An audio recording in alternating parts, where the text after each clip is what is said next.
क्या आप जानते हैं, गोकुल में जब नंद महाराज के घर पुत्र का जन्म हुआ तब नंद महाराज का हृदय अपार आनंद से भर गया। उन्होंने समझ लिया कि उनके घर कोई अत्यंत मंगलकारी बालक जन्मा है जो केवल उनके परिवार का ही नहीं बल्कि पूरे गोकुल का सौभाग्य बनने वाला है। नंद महाराज ने उसी समय अपने घर में एक महान जन्मोत्सव का आयोजन कराया। उन्होंने ब्राह्मणों को बुलवाया और उन्हें अन्न, वस्त्र, गौएं, स्वर्ण तथा धन का दान दिया। ब्राह्मणों ने वेद मंत्रों का उच्चारण करते हुए नंद महाराज को आशीर्वाद प्रदान किया और कहा कि यह बालक कुल, ग्राम और संसार का कल्याण करेगा।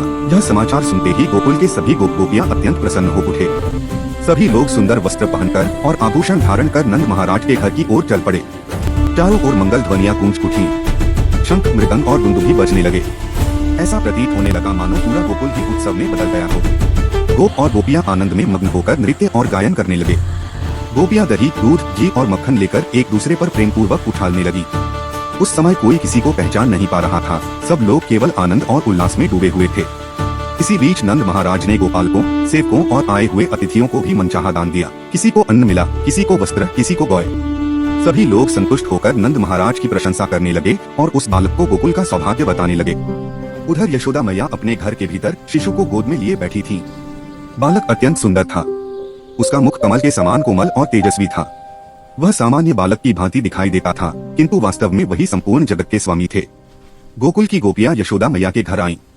बालक को देखते ही उनका हृदय स्नेह से भर गया।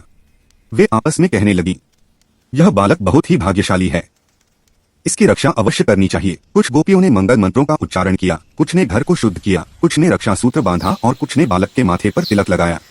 वे नहीं जानती थीं कि जिसे वे रक्षा प्रदान कर रही हैं, वही संपूर्ण संसार का रक्षक है। इस प्रकार गोकुल में नंद महाराज के घर जन्मे उस बालक के कारण आनंद, प्रेम और मंगल का सर्वत्र विस्तार हुआ। नंद महाराज, यशोदा मैया, गोप और गोपियाँ सब उस बालक को अपना सौभाग्य मानते थे। यदि यह कथा आपको अच्छी लगी हो तो हमारे चैनल को सब्सक्राइब कीजिए।